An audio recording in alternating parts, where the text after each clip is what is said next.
My husband locked me and our feverish 5-year-old son in an unheated storage room during a record Chicago blizzard just so he could catch a flight with his mistress.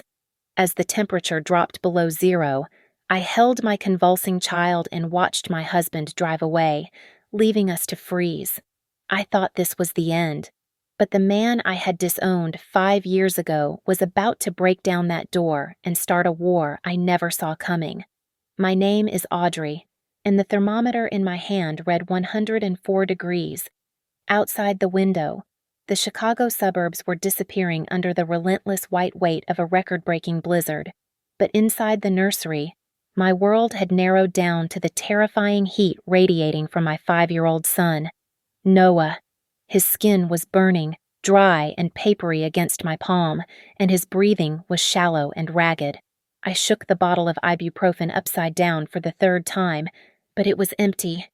The plastic rattled hollowly, mocking me. Panic clawed at my throat as I realized we were completely out of medicine. I scooped Noah up, his small body limp and heavy in my arms, and ran downstairs. The living room felt like a different planet, smelling of expensive leather and the crisp, metallic scent of Davidoff cool water. Gareth was there, standing by the hallway mirror, adjusting the cuffs of his Italian wool suit. His Rimowa suitcase stood by the door, packed and ready. He looked pristine, untouched by the chaos of the storm or the sickness consuming our son.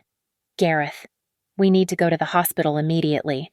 I choked out, clutching Noah tighter to my chest. He is burning up. The fever is dangerous. The roads are bad, but the SUV can make it if we leave now. Gareth barely glanced at us. I cannot do that. Audrey, I have a flight to Miami in 2 hours. This is a critical client meeting. If I miss this flight, the deal is dead. His voice was smooth and detached, as if he were discussing a dinner reservation rather than his dying child. I looked at the console table where his travel documents lay. The boarding pass was face up. It did not say Miami. It said Aspen, and right next to his name was another name, Valerie, his 20-something executive assistant. The air left my lungs. You are not going to Miami, I said, my voice trembling with a mix of fear and sudden, blinding rage. You are going skiing in Aspen with your mistress while our son is having a seizure. I lunged for the car keys resting on the table. I snatched them before he could react. You are not going anywhere, I screamed, backing away from him. You are taking us to the emergency room. Gareth, now. The mask of the sophisticated businessman slipped instantly. His face twisted into a snarl I had never seen before. Give me the keys, he growled. He lunged at me, his strength overwhelming. He wrenched the keys from my hand, twisting my wrist until I cried out in pain. But he did not stop there. He grabbed my arm, dragging me and Noah toward the back of the house, past the kitchen and toward the mudroom.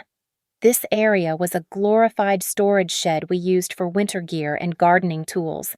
It was separated from the main heating system, a wooden box with thin walls standing against the storm. He shoved us inside. I stumbled, barely keeping Noah from hitting the concrete floor. Stay there and cool off, Gareth spat, his eyes cold and dead. The maid will let you out in the morning. Think about your attitude. The heavy door slammed shut. The click of the deadbolt sliding into place sounded like a gunshot. I pounded on the door, screaming his name, screaming for help. But the wind howling outside drowned me out. Moments later, the roar of his sports car engine cut through the storm, fading away into the night. He was gone. He had actually left us. The cold was instant and aggressive. It bit through my thin sweater and Noah's pajamas. The temperature inside the room was dropping rapidly, already well below freezing. We were trapped in the dark. Noah's body jerked in my arms. A febrile seizure. I huddled in the corner on a pile of old drop cloths, wrapping my body around his, trying to transfer every ounce of my warmth to him. Tears streamed down my face, turning to ice on my cheeks. I hated myself.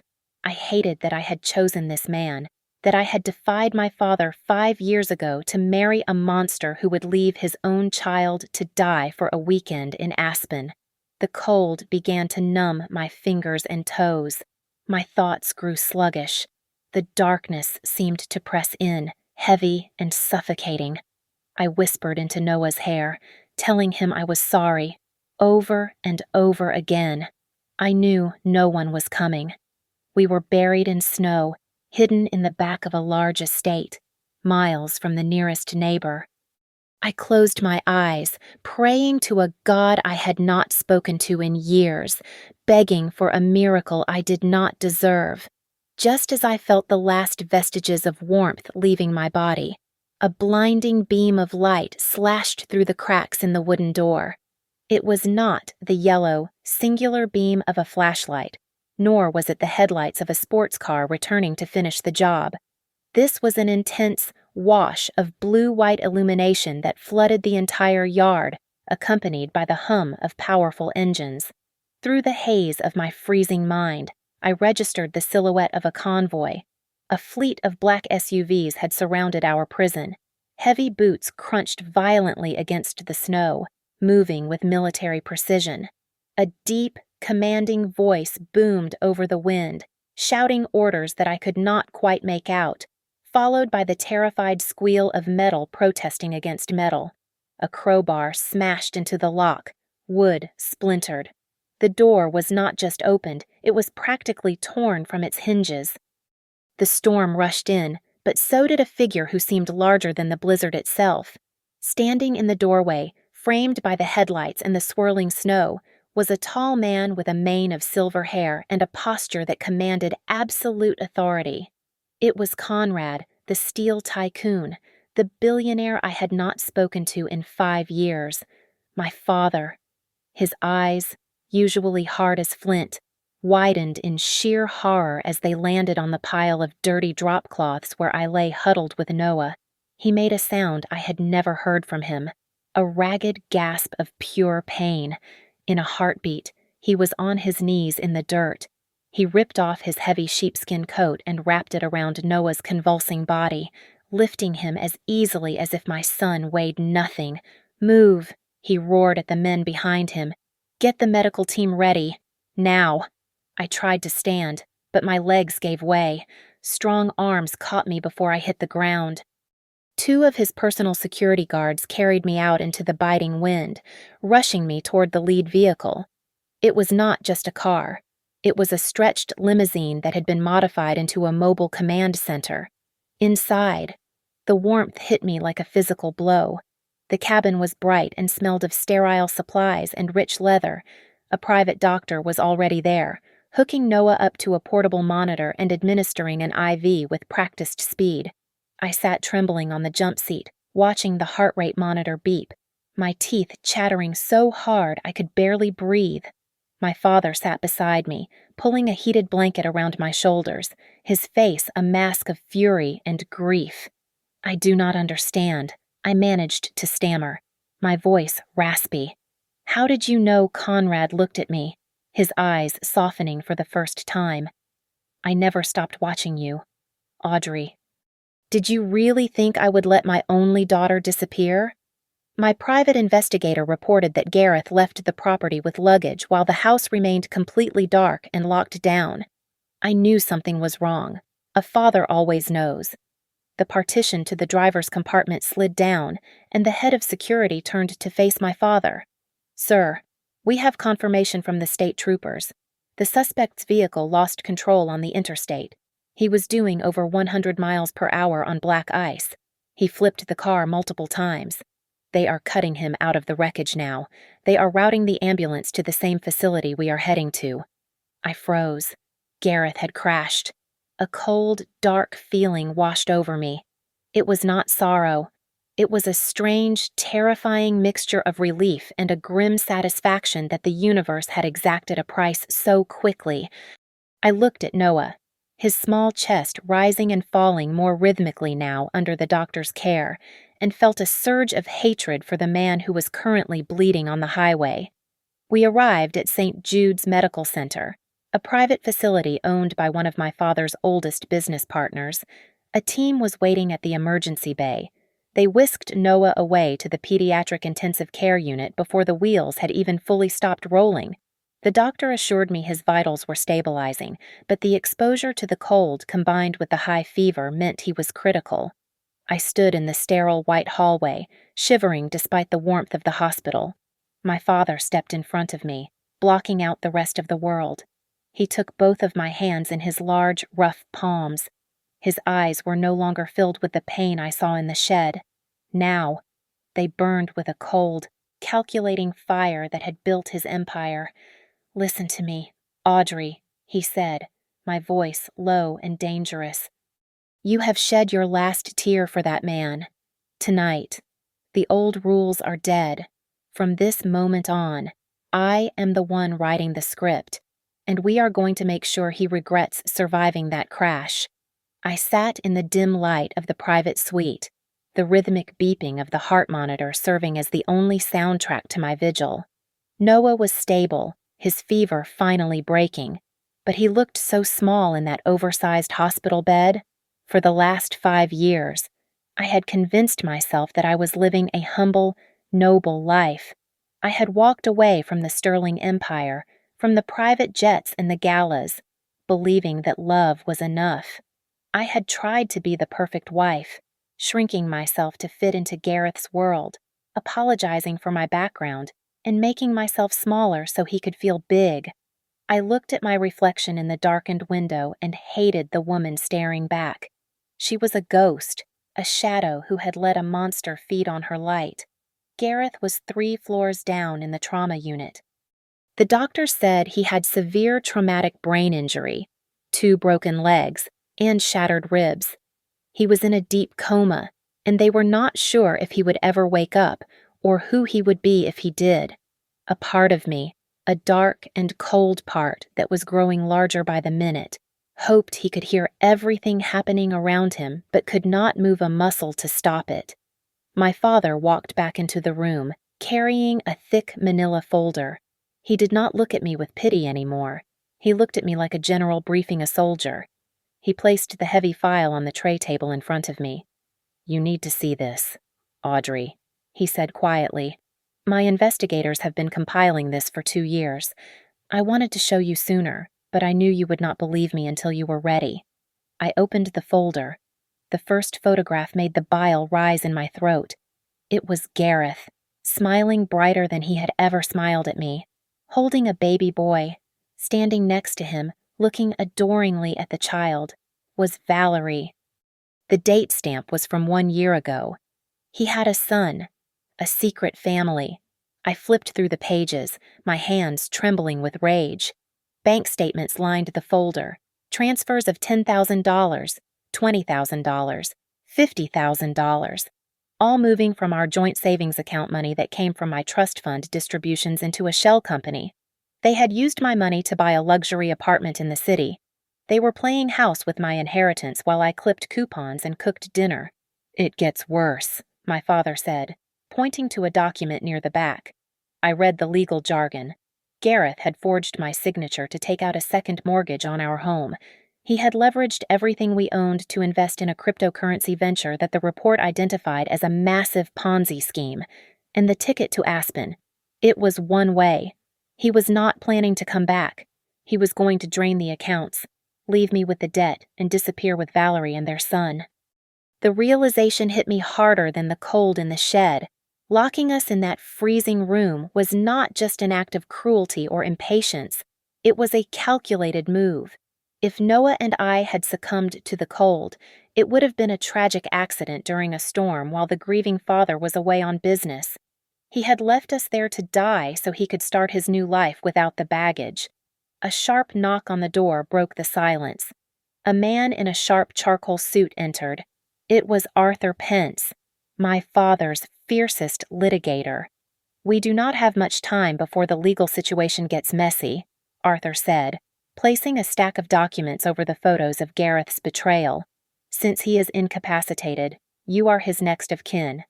However, given the fraud, we need you to sign these emergency powers of attorney and guardianship papers immediately. This gives you total control over his medical decisions and, More importantly, freezes every asset he has access to. I picked up the pen. My hand did not shake this time. I thought of Noah shivering in that shed. I thought of the baby Gareth held in that photo. I signed my name with a flourish, pressing down so hard the ink bled through to the next page. I was done being the victim. Just as I handed the papers back to Arthur, a nurse, flustered and pale, hurried into the room. "Mrs. Sterling," she stammered, looking between me and my father. "I am so sorry to disturb you, but there is a situation in the lobby. A woman is screaming at the security staff. She claims to be Gareth's fiancé and says she has a right to see him. She is threatening to call the press." My father started to stand, his face darkening, but I put a hand on his arm to stop him. "No, Dad," I said. I stood up and smoothed the wrinkles from my skirt.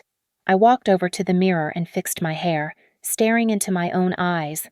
The ghost was gone. The sterling steel was back. I turned to them, my voice steady and cold. "I will handle this. Let us go introduce ourselves." The hospital lobby was a scene of calculated chaos. Valerie stood in the center of the waiting area, wearing a bright pink designer coat that looked ridiculous against the sterile white walls. She was sobbing loudly, dabbing at dry eyes with a silk handkerchief, screaming at the stone-faced security guards. "I demand to see him. He is my fiancé. You have no right to keep me away," she shrieked, her voice echoing off the marble floors. She looked every bit the grieving widow in a soap opera, performing for an audience of bewildered nurses and patients. I watched her for a moment from the shadows of the corridor. She had no idea who I really was. To her, I was just the boring, dowdy housewife Gareth complained about, the woman with no connections, no power, and no spine. She thought she had already won. I stepped into the light, my heels clicking sharply on the floor. The sound cut through her theatrics like a knife. "You are in the wrong place, Valerie," I said, my voice steady and cold. "This is a hospital, not a fashion runway. Save the performance for someone who buys tickets." Valerie spun around, her eyes narrowing as she saw me. She did not look ashamed. She looked annoyed, like I was a stain on her expensive coat. "Oh, look who it is," she sneered, stepping closer. The Ice Queen herself. "You are the reason he is in that bed, you know? If you were actually a wife to him instead of a cold, useless burden, he would not have been rushing to me. He told me everything. Audrey, he hates you. He was going to serve you divorce papers the second we got back from Aspen." She raised her left hand, flaunting a massive diamond ring that sparkled under the fluorescent lights. "See this. He bought this for me last week. This is a promise. I am the one he loves. You are just history." I looked at the ring. It was gaudy, huge, and painfully familiar. It was the same style I had admired in a magazine months ago. The one Gareth said was a waste of money. My father stepped out from the hallway behind me. He did not say a word, but the temperature in the room seemed to drop 10 degrees. His presence was overwhelming, a towering figure of absolute authority. Valerie faltered, her sneer slipping as she looked up at him. Arthur Pence stepped forward, opening a sleek black folder. He adjusted his glasses and read from a document in a monotone voice. "Item 3-carat solitaire diamond ring. Purchased on January 15th from Tiffany & Co. Payment method, Platinum American Express, ending in 4099. Cardholder Mrs. Audrey Sterling." Valerie froze. The color drained from her face as the name registered. "Sterling, Sterling," she whispered, her eyes darting between me and my father. Like the steel Sterlings, the realization hit her like a physical slap. She looked at me with new eyes, seeing not the housewife, but the heiress she had unknowingly robbed. She took a stumbling step back. "That is impossible," she stammered. "Gareth said you were nobody." "He lied," I said simply, "just like he lied about loving you. Now, give me the ring." "What?" She clutched her hand to her chest. "No, This is mine. It was bought with stolen funds from the Sterling Family Trust, Arthur interjected smoothly. It is evidence in an active embezzlement investigation. Security, please retrieve the item. 2 guards moved forward instantly. Valerie screeched as they firmly but professionally removed the ring from her finger. She looked around wildly, realizing she was completely surrounded. Flashbulbs popped near the entrance. My father had ensured the press was there to capture her exit. "You cannot do this to me!" she screamed as the guards began to escort her toward the sliding doors. "I am pregnant. I am carrying his second child. You hear me? I will sue you for everything you have." The doors slid shut, cutting off her wails. But the threat hung in the air. She was pregnant again. The victory felt hollow, replaced by a new, creeping dread. This was not over. It was just getting more complicated. With Noah safely discharged and settling into the west wing of my father's estate under the watch of a 24-hour security detail, I traded my bedside vigil for the boardroom. The next morning, I walked through the glass doors of Zenith Real Estate, not as Gareth's silent wife, but as his legal guardian and the acting head of the company. Flanked by a phalanx of forensic accountants from Sterling Steel, I marched straight to the conference room. The murmurs of the staff died down instantly. They knew me only as the woman who brought lunch to the office occasionally, the quiet one who smiled and nodded. They were not prepared for the woman who stood at the head of the table now, reviewing financial reports with a red pen in hand. "I want a full audit of every transaction over $5,000 from the last 24 months, I announced, my voice cutting through the silence. "And I want the payroll records on my desk in 10 minutes.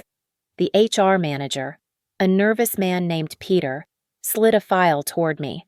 I opened it and immediately found what I was looking for. Valerie was listed as the creative director. Her salary was $250,000 a year. Her attendance record was blank. Creative director. I scoffed, tossing the file onto the table. She has not set foot in this building for actual work a day in her life. Terminate her contract immediately for cause job abandonment and conflict of interest, and freeze her company credit cards. Today, as the team dug deeper, the rot in the company became undeniable. The accountants uncovered a massive hemorrhage of funds. Millions of dollars had been siphoned off into a shell entity called VG Holdings. It did not take a genius to decode the acronym Valerie and Gareth. They were not just stealing from me, they were gutting the company to fund their escape. "Freeze it all," I ordered. "Every account connected to Gareth or VG Holdings. I want them penniless." Later that afternoon, I entered Gareth's private office. It smelled of his cologne, a scent that now turned my stomach. I went straight to the wall behind his desk, where a generic abstract painting hung. My father's security team had already located the hidden safe. With the combination the investigators had cracked, the heavy door swung open. Inside, stacks of cash were wrapped in rubber bands, but beneath the money lay something far more dangerous. I pulled out a series of contracts. They were not standard real estate deals. They were agreements detailing bribes to city zoning officials and construction inspectors. Gareth was not just a thief, he was a felon. I showed the documents to my father, who was waiting in the car outside. He studied them, his expression unreadable. "Keep these close." "Audrey," he advised, handing them back. "Do not release them to the authorities yet. This is your leverage. If we play this card too early, we lose the element of surprise. Let the snakes think they are safe in the grass before we cut the lawn." Meanwhile, Valerie was not going down quietly. Cut off from the company funds and fired from her phantom job, she was desperate. My father's intelligence network reported that she had reached out to Zenith's biggest competitor, offering trade secrets in exchange for cash. Worse, she had been seen meeting with a notorious tabloid journalist known for destroying reputations for the right price. That evening, as I sat in my temporary office reviewing the day's findings, my personal cell phone rang. The number was blocked. I answered, expecting my father or the doctors. Instead, a distorted, mechanical voice greeted me. "We know what you are doing, Mrs. Sterling." If you do not transfer $5 million to the account we provide within 24 hours, the world is going to see some very interesting photos of you, and we have plenty of witnesses ready to testify that you were the one who abused Gareth, not the other way around." I hung up the phone, my hand gripping the device so hard my knuckles turned white. They were trying to blackmail me. They wanted a war fine. I looked out the window at the Chicago skyline, steeling myself. I was a Sterling, and I was done playing by their rules. The morning sun brought no warmth, only a deluge of slander. By 8 o'clock, my face was plastered across every tabloid in the city. The headlines were vicious, screaming titles like "Sterling heiress plots hostile takeover while husband dies and Ice Queen blocks pregnant, fiancé from deathbed." The photos accompanying the articles were grainy and manipulated, edited to make me look menacing and cold while Gareth looked like a saint. Valerie did not stop there. She took to social media, launching a live stream that instantly went viral. I watched on my tablet as she sat in a dimly lit room, wearing no makeup to enhance her pitiable appearance. She sobbed about how I was a monster, how I had banned her and her children, including the one she claimed to be carrying, from saying goodbye to their father. She painted a picture of herself as the devoted partner and me as the bitter, powerful ex-wife using her family money to crush true love. The public reaction was swift and brutal. The internet turned on me. Zenith's stock price took a nosedive as investors panicked over the PR disaster.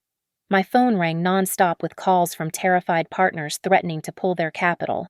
My father paced the length of my living room, his face red with fury. "I will have the legal team issue injunctions immediately," he roared. "We will sue every single outlet that printed these lies. We will bury that woman in litigation until she cannot afford to breathe." "No," I said, my voice surprisingly calm. I stood by the window, watching the paparazzi gathering at the gates. If we silence them now, the public will think we are guilty. The more she talks, the more rope she gives herself to hang. Let them finish their performance. Instead of fighting the press, I focused on the source. My private investigators traced the IP addresses and bank transfers related to the articles. We found that Valerie had paid a small fortune to a ghostwriter and a shady photo editor to fabricate the narrative. But the blackmail threat from the night before was real, and its source was even more horrifying. We discovered that the compromising photos Valerie threatened to release were not deep fakes. They were real. Gareth had installed hidden cameras in our bedroom years ago without my knowledge. He had been recording our most private moments, archiving them like trophies or insurance policies. And now, Valerie was watching them, using my intimacy as a weapon. The wave of nausea that hit me was so strong I had to grip the edge of the desk. The man I had slept beside, the father of my child, was not just a cheater. He was a predator who had violated my privacy in the most violating way imaginable. My last shred of pity for the man in the hospital bed evaporated. He was dead to me. I channeled that cold rage into business.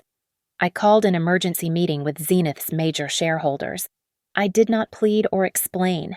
I walked into that boardroom wearing a suit that cost more than Valerie's car, flanked by my father. I laid out a restructuring plan backed by the Sterling family fortune.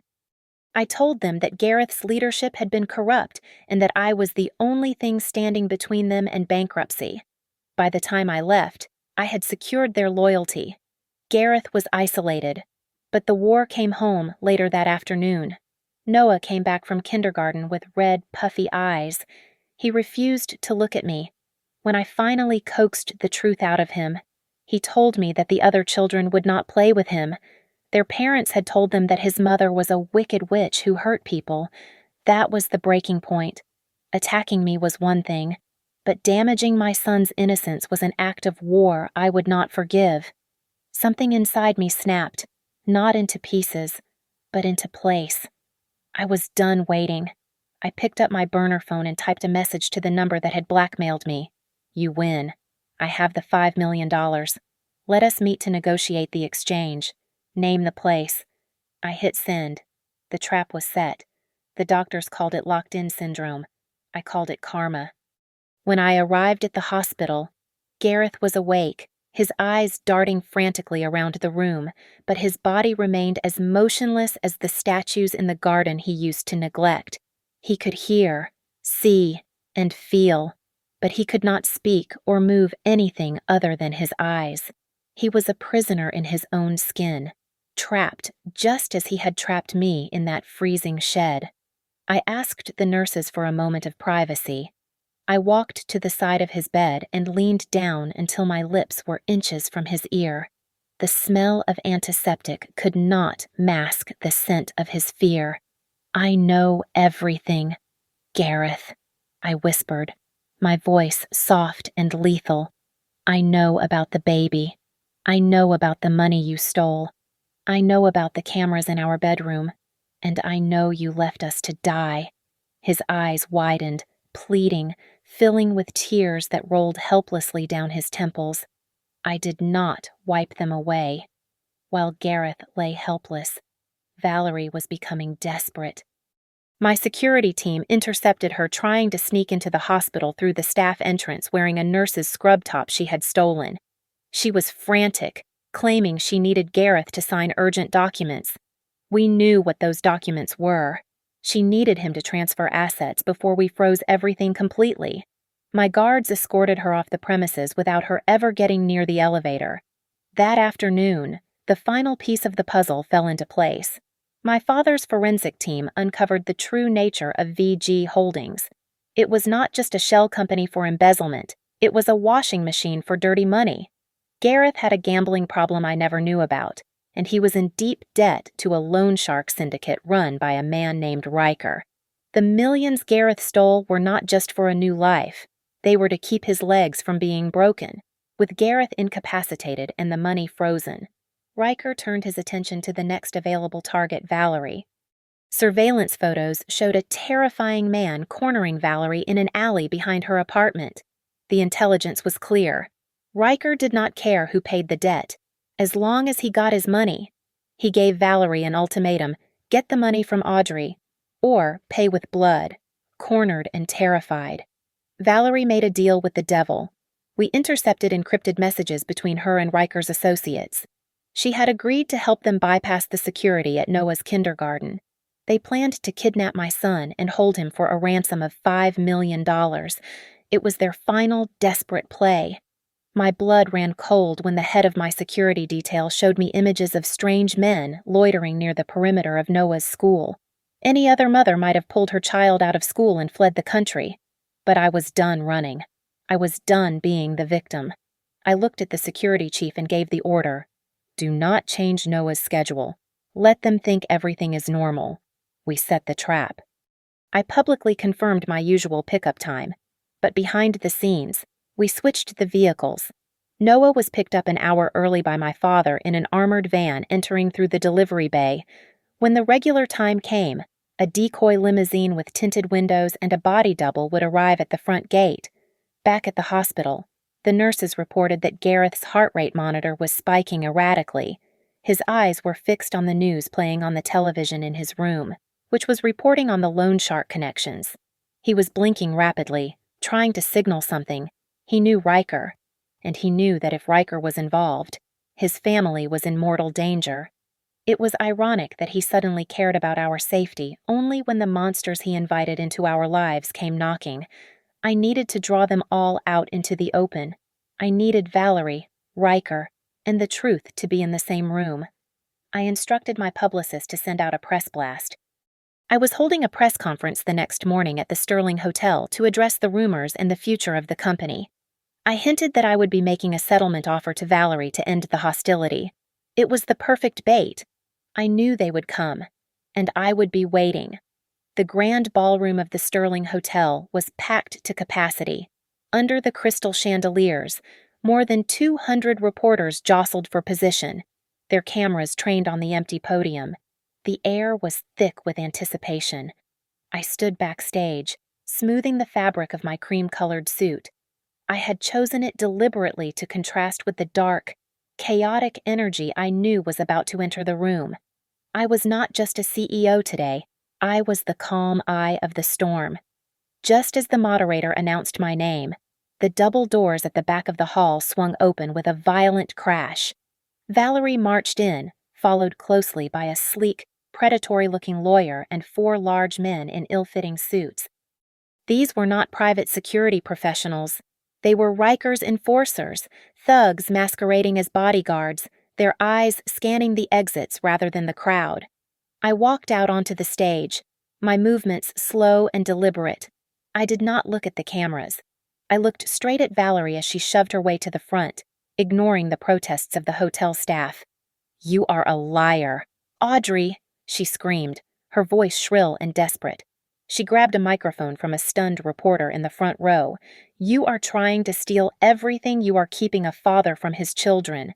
Look at her, everyone. She is the reason Gareth is dying. She is the villain here, not me." The cameras swung toward her, flashes erupting like strobe lights. Riker's men fanned out, blocking the side exits. They were waiting for the chaos to peak so they could make their move. They thought I was trapped. They were wrong. I stood silently at the podium, letting Valerie finish her tirade. I let her paint me as the jealous, vindictive ex-wife. I let her dig her own grave with every word. When she finally stopped to catch her breath, expecting me to shout back, I simply leaned into the microphone.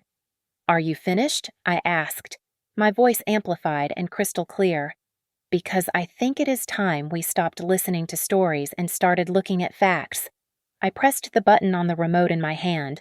The massive LED screen behind me, which had been displaying the Zenith logo, flickered and changed. The room went deadly silent. On the screen was grainy but high-definition footage from a security camera. It showed the back of my house in the middle of the blizzard. The timestamp read 2 a.m. on January 14th. The audience watched in horror as Gareth dragged me and a limp, unconscious Noah out the back door. They saw him shove us into the unheated storage shed. They heard, through the audio feed, my screams for help and the sickening metallic click of the deadbolt sliding home.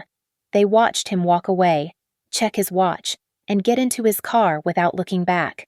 Gasps rippled through the crowd. A woman in the front row covered her mouth with her hand. I clicked the remote again. A new slide appeared. "This is the medical report from that night," I said, my voice hard as steel. My son's body temperature was 104 degrees. He was having a seizure. And this, I pointed to the next document, is the police report from Gareth's crash. He was not driving to the airport for a business trip to Miami. He was driving to catch a flight to Aspen. His luggage contained ski gear, not contracts. And the passenger manifest listed only 2 names, Gareth Sterling and Valerie LaRue. The atmosphere in the room shifted instantly.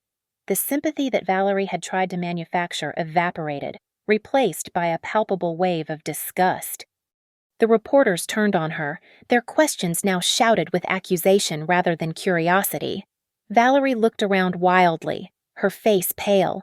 She took a step back, bumping into one of Riker's thugs. "I have one more thing to show you," I said, cutting through the noise. The screen changed to a bank statement. "You accused me of buying the press. Valerie. But here is the truth. This is a transfer of $50,000 from an account linked to known illegal gambling syndicates directly into your personal account. You took money from loan sharks to pay for the fake articles that smeared my name. You did not just lie, you sold your soul to criminals to do it." The flashbulbs were blinding now, all focused on Valerie. She looked like a trapped animal. Riker's men stiffened, realizing the situation had spiraled out of their control. The trap was sprung, and there was nowhere left for them to run. The truth hit Valerie like a physical blow, shattering whatever composure she had left. With a primal scream that sounded more like a wounded animal than a human being, she lunged at me. She scrambled up the steps of the stage, her manicured claws reaching for my face, intent on tearing me apart, but she never reached me. 2 of my private security agents intercepted her mid-stride, pinning her arms behind her back and forcing her to her knees.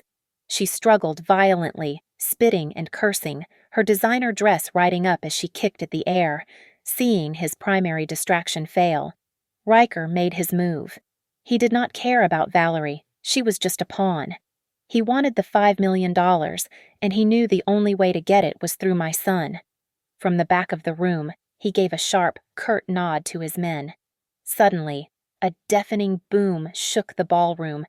Thick, acrid gray smoke began to billow from canisters thrown near the emergency exits. The room erupted into pandemonium.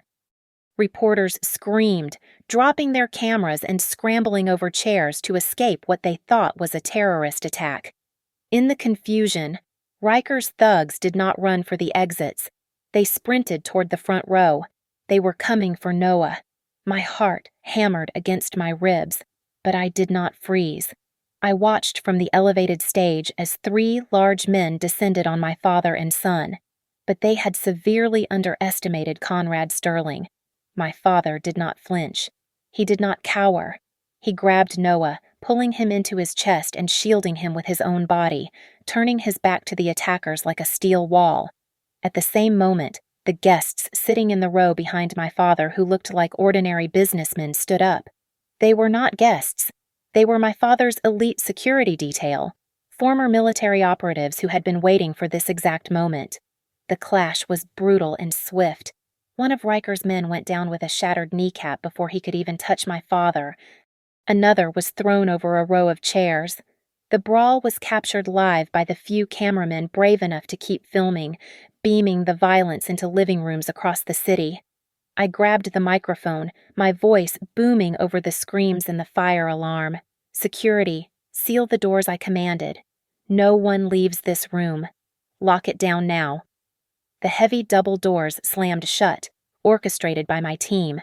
The wail of sirens cut through the chaos outside. We had alerted the police an hour ago that Riker was in the building. The SWAT team burst through the service entrance, weapons drawn, swarming the ballroom with practiced efficiency. Riker tried to blend into the terrified crowd, but there was nowhere to hide. He was tackled to the ground near the buffet table, his face pressed into the carpet. Valerie was hauled up from the stage, handcuffed, and dragged toward the police line. It was not me. It was Gareth. Valerie shrieked, her mascara running in dark streaks down her face as the officers read her rights. He made me do it. He planned it all. He said if I scared you, you would pay. I am a victim. Riker, bleeding from a cut on his forehead, was yanked to his feet by a detective. He looked at Valerie with pure contempt. Then his eyes locked on mine. He started to laugh, a dry, rasping sound that chilled my blood. She is stupid, but she is right about one thing. Mrs. Sterling. Riker spat, grinning through bloody teeth. Your husband is a piece of work. He did not just borrow money. He gave us the security codes to your house. He gave us Noah's schedule. He sold you and the kid to us weeks ago as collateral. If his scam fell through, we were his insurance policy. The room seemed to spin. I gripped the podium to keep from falling. Gareth had not just neglected us. He had not just locked us in a shed. He had actively bartered our lives to a violent criminal syndicate to save his own skin. He had planned to let these monsters take his own son if he could not pay his gambling debts. The magnitude of his evil was so vast, so complete, that it left me breathless. I looked at Riker being led away, then at my father holding Noah tight, and I realized that the man lying in the hospital bed was not a husband. He was a devil I had unknowingly slept beside for 5 years. 1 week after the chaos at the hotel, I walked into the hospital for the very last time. I was not carrying a change of clothes or a get-well card. I was carrying a thick leather portfolio containing the final divorce papers and a criminal court order stripping Gareth of all parental rights. The room was quiet, smelling of bleach and misery. Gareth was awake, propped up by pillows, but the arrogant man who had looked down on me for 5 years was gone. In his place was a broken shell. The doctors explained that the crash had severed nerves in his spine, leaving him completely paralyzed from the waist down. A stroke during his emergency surgery had left the left side of his face sagging and twisted, turning his once handsome features into a permanent, drooping grimace. He looked at me as I approached the bed.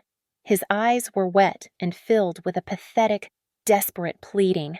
He tried to reach out a hand, but his coordination was gone, and his arm just flopped uselessly on the sheets. "It is over." "Gareth," I said, my voice devoid of any emotion. I did not shout. I did not cry. I just stated the facts. Valerie is in custody. She realized very quickly that loyalty does not exist in prison. She confessed to everything to cut a deal. She told the district attorney about the embezzlement, the money laundering scheme with Riker, and the plan to kidnap Noah. She gave them the dates, the bank accounts, and the recordings of you planning it all. Gareth began to make a low, guttural sound, shaking his head violently. He tried to form words, saliva pooling at the corner of his twisted mouth. It sounded like he was trying to say it was a lie, that he was innocent. I pulled out my phone and pressed play. The voice of Riker, recorded during his interrogation, filled the sterile room. It was a clear, undeniable confession detailing how Gareth had offered his own wife and child as collateral for a gambling debt. Gareth went silent. The color drained from his face, leaving him looking like a corpse. He knew there was no way out. The walls were closing in, and this time he was the one trapped. I leaned in close, so close I could see the terror in his pupils. "You locked my son and me in a freezing shed in the middle of a blizzard because you wanted to fly to a tropical paradise with your mistress," I whispered, articulating every syllable. "You wanted to be free of your burden. Well, you got your wish. You are single now, but you are not going to paradise. You are going to spend the rest of your natural life in the coldest, darkest cell the federal prison system can find for you. You will rot in a concrete box, and you will have a long, long time to think about the family you sold for a pile of poker chips." I straightened up and nodded to the door. 2 uniformed officers and a prison transport nurse walked in. They began to unhook him from the hospital monitors and cuff his hands to the gurney. He was stable enough to be moved to the penitentiary infirmary. As they wheeled him out, he looked back at me one last time, screaming silently with his eyes, but I turned my back on him, walking out of the hospital doors. I was hit by a gust of wind, but it was not the biting cold of winter. It was the fresh, crisp air of early spring. The snow was melting, revealing the green shoots of new grass underneath. I took a deep breath, filling my lungs, and for the first time in years, I felt light. The weight was gone. In the months that followed, the remnants of Zenith real estate were absorbed into the Sterling Corporation. I did not just go back to being an heiress.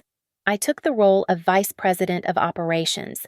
I used the recovered assets and the profits from the merger to establish the Noah Sterling Foundation, an organization dedicated to providing legal aid and safe housing for women and children escaping domestic abuse. The final memory of that dark chapter faded one evening at my father's estate. We were sitting around the large mahogany dining table. The fire was crackling warmly in the hearth, casting a golden glow over the room. My father, the formidable Conrad Sterling, was making silly faces to make Noah laugh, and Noah, my brave, resilient boy, was throwing his head back, giggling uncontrollably, his cheeks flushed with health and happiness. There was no fear in his eyes, no shadow of the shed. I looked from my father to my son, feeling a fierce warmth spread through my chest. I had walked through the fire and the ice to get us here. I took a sip of wine and made a silent vow to myself. I would never let anyone hurt this family again. We had survived the storm, and now we were the ones writing the story. Thank you so much for listening to my story. I would love to hear where you are tuning in from, so please leave a comment down below and share your thoughts on Gareth's punishment. If you enjoyed this story, please make sure to subscribe to the channel Lily Revenge Stories, like this video, and hit that hype button to help this story reach even more people.